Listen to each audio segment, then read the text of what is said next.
samanya nangeri kidi nga endinga mu court martial naye nga we to living in abnormal times nti ekintu kyonna kyonna kisoboka mwene embeera gye tuli mu mbeera ya dictatorship nti nakigwanizi yatwala eggwanga lino buli kimu akikozesa okwekuumira mu bukulembeze bw'eggwanga. So zaali nga 3 December lwali lwakusatu 2020 ekalangala twali tuli ku campaign trail ya muganda wange Honorable Kyabulanya President wa Nubian kubanga kyali wange besides the music kyali wange ate muganda wange afuka muganda wange so nali muwerekedde ku campaign nga tuwenja kalulu ne tusanga nga abasajja abatu-intercepting already nga batwetegekedde era batusika mu mamotoka gaffe ne batukwata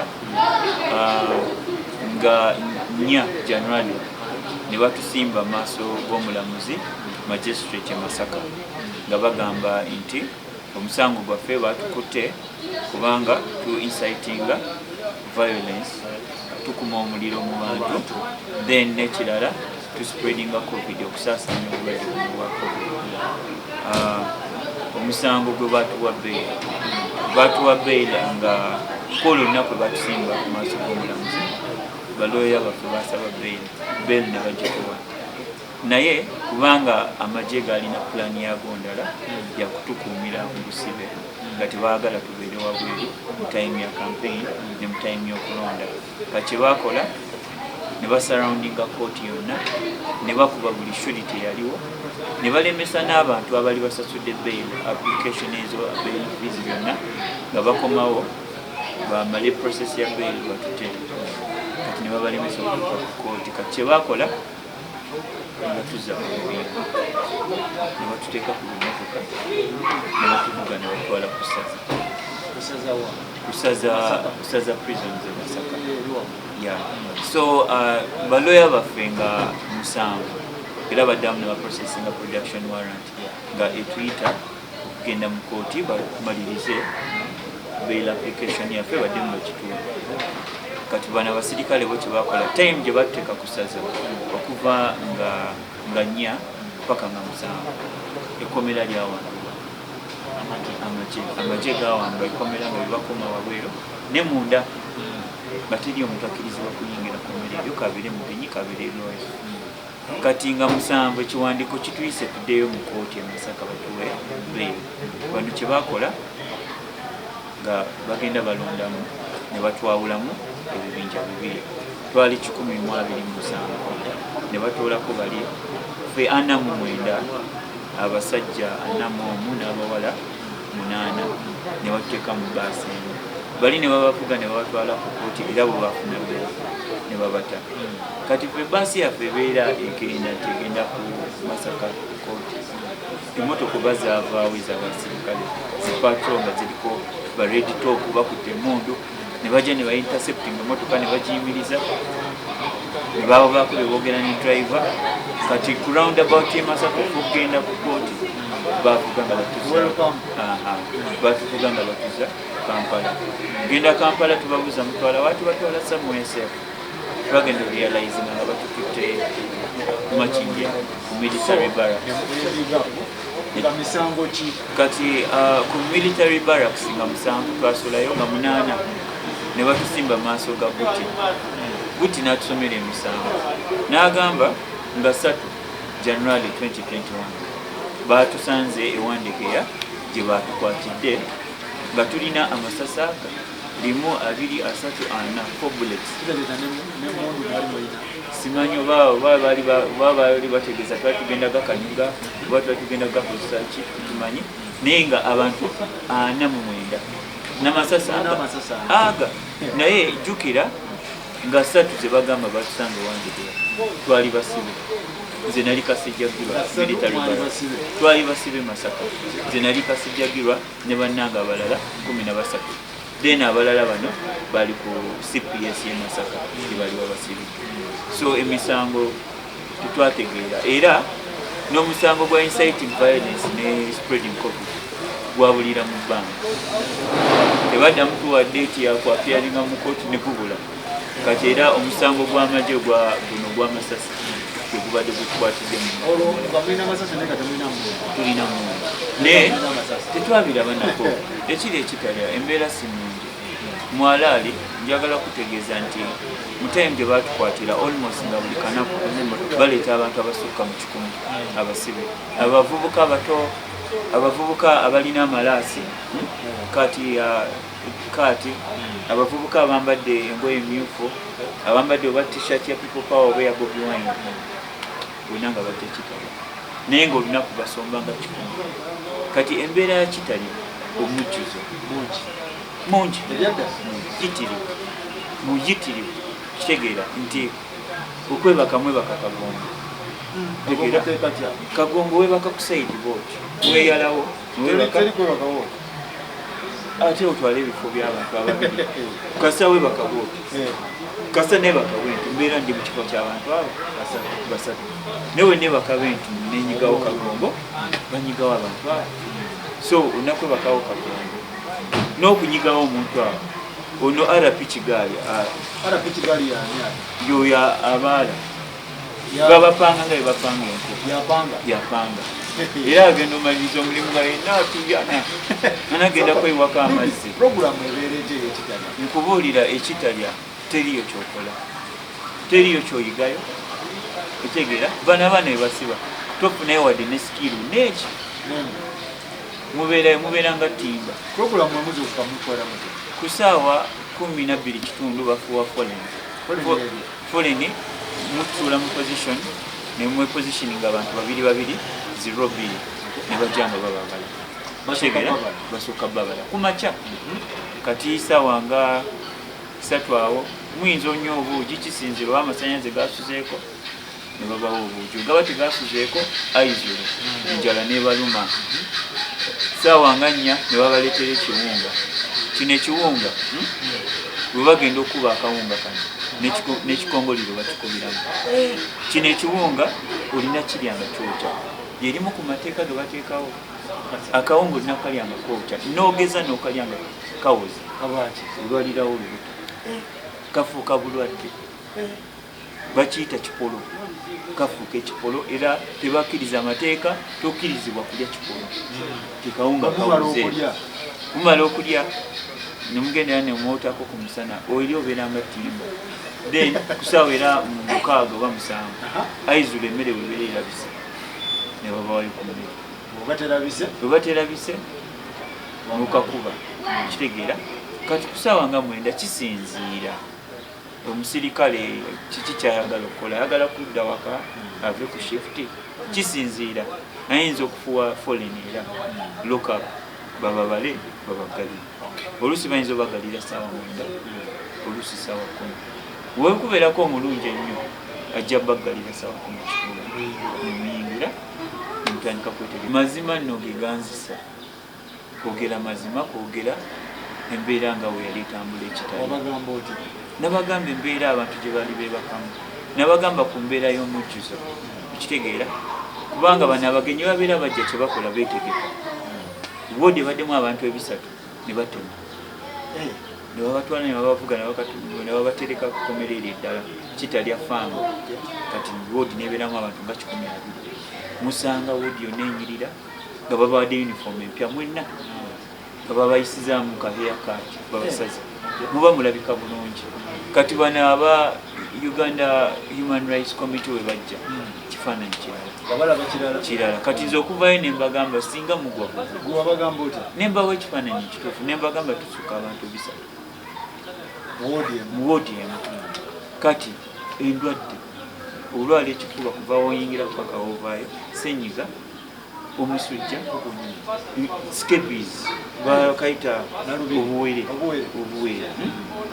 sekere embeera mbi ekiddukano kati wenayogera ebigambo byanyiiza nebagamba kakati omanyi looza bano abantu kibaleetera okwogerawe bati kubanga badde bakyaliwo ono tumubajjemu tumuteeka mu bakyali abalala bantwala eyo mu myaka mingi be bano webasalira bakonvikti tegeera mulimu ne bano ba capital remand bamusaasizi ye neighbor tegeera kyali yatemetemye abantu eneighbor naye bo balowooza baba bakikola kumbonereza naye era ogenda osanga nga bano bantu nfuna amaanyi ku bantu abalala ndaba abakyali be basibidde ebbanga eggolo kati ngaabo ba capital ba convicts biki n'omulaba nga asobola n'okuseka asobola okusaaga kitegeera nti nawe kikuwa amaanyi then n'ekirala kye nayiga nti osobola okusiba guno mubiri nate ebirowoozo nze nsobola okusalawo okulowooza ebintu ebimpesanyi nsobola okusalawo okulowooza ebintu biri positive so nembeera nga somehow obwongo bwange butoloka Mukomera ne bugenda njagala kwebaza abayimbi abo abayimiriddewo bafefe bafikameeka ba epasi ba yangulo ba abayimbi babale era njagala kwebaza abo abayimiridde wamu nange ne bakyalo then bana batayimiridde wamu naffe yeyo embeera Museveni gyatutuusizaamu nti omuntu oluusi okyokwogera amazima kuba kati ze nina ne bakyali bange nga mukwano gwange naye nga oyinza omukubira esimu nogaa gy'oli nagamba muganda wange ogenda akalimu kange ojja kujja ate simu zange baziturakinga nenamba endala okukubireko ekitegeera nti olaba nekyali wange asobola okubeera mufiire kati ate omuyimbi sosobola banenya nti sibateekako ne stress olowooza okubeera bwa superstar kino kyekyakutaasa Mukomera kyanyamba kijja ne favor ya nti obeera omuyimbi Katonda na favor gyakuteekako nti nowenagenda ne mu mbeera embi ennyo mwaba abasirikale mwabamu abateerangayo ekikono mu system nti ne mu system embi temubulamu bantu balungi tegeera nti nga bwe bateekeka sijjagirwa batwambudde bayiye amazzi mu seel twebake mu bunnyogovu naye ne wavaayo omusirikale omu nagamba Nubian kano akafaliso bukalire mwebakeko kitegeera najja naleeta jaketi nagamba nonyi balidi nyingi kwata weeyime sijjukira ku lusooka omwaka waliwo omusirikale omu yagaawo kimanyi leero lwe lusooka nga tetumanyi nagaa nina pakejiyo kati najja necupa ya Minute Maid enene nagisumula nagaa tolowooza nti kuwadde obutwa nakuta nani nagaa nipya ino pakeji ya New Year's naye mugume so feve yegenda etambula mulimu abakowa system okitegeera nga bamanyi ekituufu ti nowogenda Mukomera basibe banno bakuyisa bulala bakubeereramu wabeerawo abakolera n'emirimu tegeera nagamba Nubian ogenda kankuletera amazzi kanjire kakolera ekyo tofaayo goli okitegeera ti feve eyo enyambi Nubi oli kuretinga okubeera mu bintu bingi politics kati nze munange saawula bulamu bwange na politics nze okubeera nga ndi mulamu nga ndi mwenensi nzikiriza nti politics is part of everything kubanga okubeera wano politics ya kutegeera amafuta g'olinnya mu motoka okujja wano omusaala gwe bakusasula politics ennyumba wa ssente z'ogenda okubalandi politics politicians bakola zi policies eggwanga kwe litambulira n'omulamu gwe kutambulira kati nze okwejjusa kino mbeera nga ejjusa okubeera omulamu kitegeera nti mu bino namanya nti mulimu ebintu bisatu bajja kututulugunya bajja tutokyalinga bajja tu arrestinga okusibibwa bajja kututta era abasembu bakyali baffe abamu tusibiddwa okitegeera kulwaki kubanga tuyimiridde ku mazima nti buli wobeera nga oyogera amazima nga tokkiriziganya na system eriwo bino bijja kutuuka kati sisobola kwejjusa kikintu bannayuganda temugwamu suubi kino kibeere kyakuyiga nti lino eggwanga liri mu buwambe kulwaki nti omuntu nga Nubian mukimanyi bulungi omulimu gwange kuba muziki siri mubbi sirwana n'abantu sirina gwenkuma kitegeera just ndi munnayuganda akiriziganya n'omuntu omulala byalina ku mmeeza byagala okuba bannayuganda neŋŋamba bino nange binkolera kampagira ono omuntu negufuuka musango gwange kati olaba ekyo basobola okikola omuntu nganze kakati ate gwe wa wansi kati gwe wa wansi njagala ozuukuke omanye nti no kikakatako okulwanirira eddembe kikakatako okugoberera ebyenfuga y'ensi yo ku lwaki bye bisalawo embeera gy'olimu so buli woosirika bajja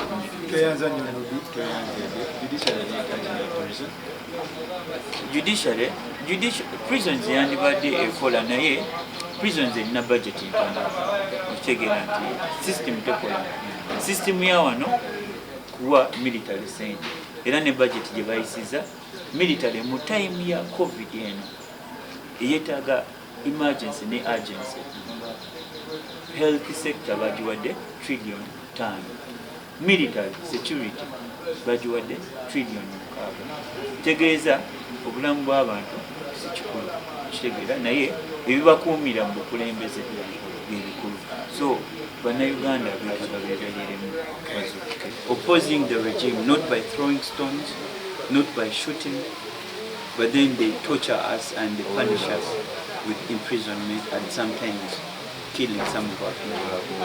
Could you cast some light on that day of imprisonment where the airlifted body was and you guys were taken? Can you tell us something? It was on the 30th of December 2020. We had a campaign in Kalangala Islands. So when we reached Kalangala Island and we were now going to the campaign grounds, we were intercepted by a whole battalion of people, armed men, some putting on military attire, some were putting on police uniform, some were in layer. So these guys intercepted our convoys. They got people they started beating up people, pulling them out of their vehicles. And if you had a phone with you, they would put you at gunpoint and force you to break it. If you failed to break it, they would beat you up, confiscate it and break it themselves.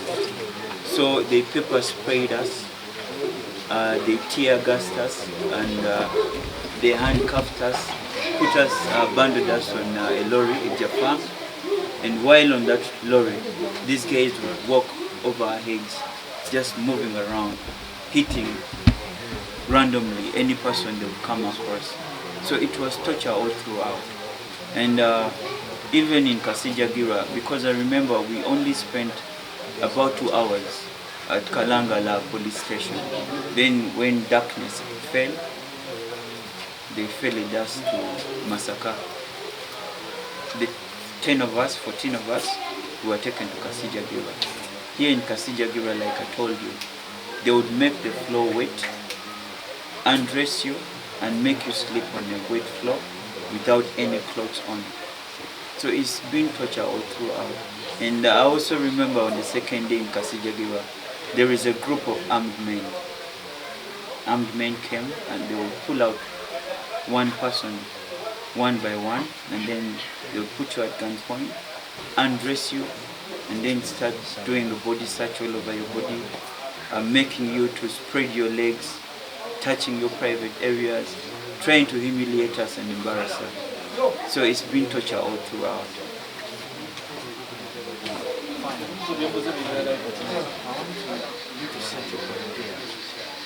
I beg your pardon?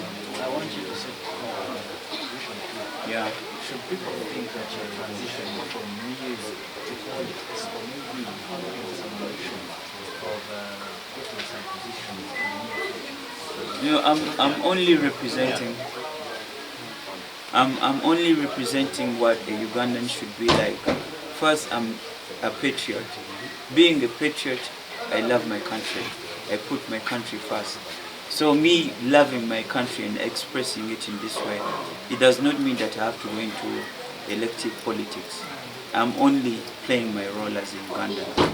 I'm a Ugandan who loves his country, and this should awaken up even the Ugandans out there that it's your responsibility to fight for your freedom. It's your responsibility to make sure that there are systems that really work for the people, a people-powered system, a system that serves the people. So if there was that kind of system, then I wouldn't be doing this. But I'm a musician and I'm a representation. I'm a mirror of society. I'm supposed to reflect exactly what happens in the society. So as a Ugandan, it does not mean that for you to be able to do this, you're supposed to be in elective politics. But one would ask, how did you end up in the commercial matching there? This, like I said, this should awaken all the Ugandans. All the systems only work to keep one person in power. So because the civilian courts could not do their work, could not do the work for the dictator. So what he did, he came up with trumped up charges because we were arrested on the 30th of December 2020. And all throughout that, we were in detention. From the 30th up to the 7th, we were detained in Masaka.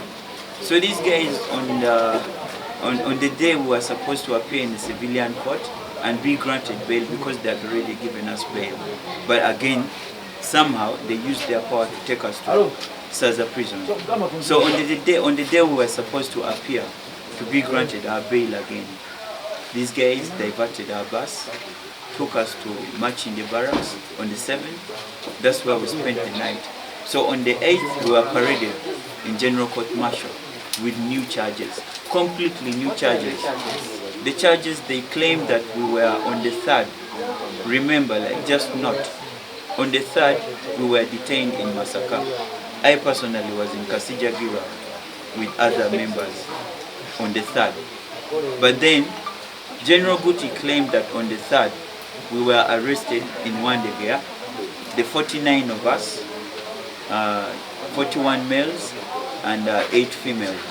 We were arrested in Wandegea with 4 bullets, in possession of 4 bullets. So we were charged with illegal possession of bullets, which are a monopoly of the military. And using the court martial, they were able to detain us in Chitalya for this long. It's been over 6 months. Okay. Over 6 months, yeah. I'm very certain no one was sworn in as mayor. Yeah. Yeah. She's an LC councillor. Yeah. She was sworn in. Yeah. And how many stays in the bargains? Yeah. Because you've been in prison. What do you have to say about that? I'm grateful to my wife. She's a super woman. She's a strong woman. And I thank the mighty Lord that He made that choice for me. Because even when I was away, she stood strong. She stood in for me and she was able to cater for the family.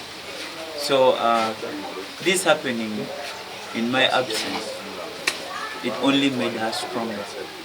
It only opened up more powers in her. She noticed things she could do, things she never thought she could do. She noticed that she's even stronger than she thought. So this is a blessing for me. Yeah. Lastly, the last question mine is your release had terms and conditions where your movements were limited and you couldn't cross borders over Kiso and Kampala. Do you go by the terms and conditions or you break them? I don't have to break them. And luckily we are in a COVID lockdown, so my movements are limited. Yes, I will do what the dictator says, only that to avoid being rearrested. If they say that I'm supposed to report in court every 3rd Wednesday of the month, so be it. I'll go there, but I know in the long run, this case will be no more because it has no evidence. But as we know that ever since the times of Moses, Prophet Moses in Egypt, dictators, all dictators, just like the Pharaoh, they put no importance to argument and proof. And their only way is torture, punishment, and killing. But if it's reporting going by what their court says, I'll go. But I'm very certain that there will be no hearing of this case because they have no evidence. Nubian, how did it feel like having your family and kids at home? Just paint for me that picture. Your kids, why, whenever they used to visit you, and when you came back.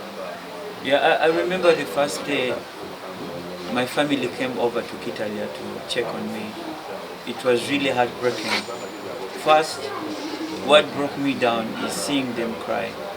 the little kids, my little daughters, breaking down and crying so hard, seeing me in the state I was in, seeing their dad they used to, having no hair, putting on a yellow uniform, yet at home we very well we disregard the yellow uniform, anything yellow, because we know it is connected to the system that is oppressing the people. It was really heartbreaking. And also what broke me so much is that by the time I was arrested, I had a little baby who had bonded so much with me that even for me to leave home, I would make sure that I would just sneak out, because wherever I wanted to go, he wanted to follow. So this time when I came to try to reach out and carry him, instead he restrained from coming to my side and started crying. It was really heartbreaking seeing what was going through my family.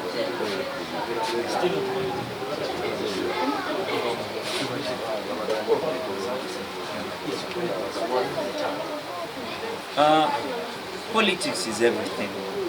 Politics is your livelihood. I want to make this clear to every Ugandan.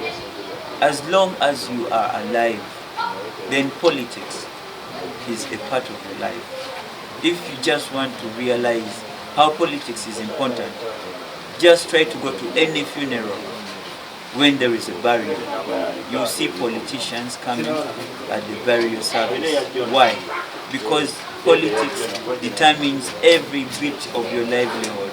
Politics determines how much you pay for the fuel you put in your car. It determines how much you pay for your house. It determines how much you buy the food in the market. So politics is always going to be a part of me.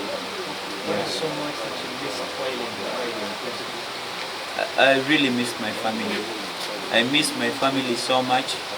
I missed my friends. I missed being out. Being in prison is it's a whole different experience. You lose all your freedoms. You have to obey the whistle. When they blow the whistle and they say it's time for lockup, you move in and they lock you up at around 3 p.m. in the evening. But when you're free, you can decide whatever time you want to sleep. You can decide wherever you want to go. So I really missed my freedom. Yeah. Talk about the connection, sleeping in hospital. Yeah. You say that you couldn't leave your bed and you couldn't avoid maybe easy yourself where you're sitting because you are losing your sleeping. The situation in prisons is really alarming. It is very heartbreaking being bundled up like logs of wood. Supposed to contain about 100 people, inmates. Instead, it has about 300 in. They have to put you like logs, and they'll try to squeeze you in between. When you're sleeping, you can only sleep on your side. You're not allowed to sleep on your stomach or even on your back, because by doing that, you're going to occupy a space of 2 people. So the only sleeping position is sleeping on your side. And if you dare leave that place just going for a short call, trust me, by the time you come back, you won't be able to find the position you are sleeping in. So what happens in these cells, in these wards, you find that fully grown-up people still urinate on their beds for fear that they might lose a sleeping position. They'd rather urinate where they're sleeping and maintain a sleeping position. So it's crazy. Because they're expecting it. What's that story? I beg your pardon. You narrated the story. Yeah. Preparations time. Yeah. When they expect to be visitor. Paint for us a picture. The time when they are not expected to be visitor and the time when they expect to be visitors. How do they organize and why do they do it? Yeah, normally I remember one time when the Human Rights Committee from the Parliament, the Parliamentary Human Rights Committee came to visit Ekitalya. Yes, they were aware on the day they were supposed to come and visit. So preparations were made. In a ward that contained about 300 people, that day they made sure that they transferred half the number to the next prison. There is a Ekitalya prison which has a farm. So many of the inmates were transferred to the other prison And then they brought in new uniforms. They gave everyone who had an old uniform a new uniform. And then they took them for a haircut. They cleaned up the prison. But normally what happens is the prisons are so overcrowded. They're overcrowded with youths who are below 30 years of age. A ward that is supposed to contain 100 people or 150, it has about 350 people. So the numbers are overwhelming. There's something that you talked about. It resulted in you being isolated. Because you said something. Just give me that knowledge. What resulted for you being isolated as a person? Yeah, there was that one time, like I said, when the Uganda Human Rights Committee, Parliamentary Committee came to visit. And then the OC did not expect me to say anything. So when they came, I raised my arm and I was selected to speak on behalf of the inmates. When I talked about the situation and everything we go through, this pissed off the staff. And what they did was to isolate me and put me in a ward that contains these hardcore criminals, people who've murdered people, thugs, thinking that they would maybe torture me psychologically or physically. But like I said, God has always been good to me, that wherever I go, a favor always follows me. So even these inmates, the hardcore thugs, were able to welcome me and treat me nice.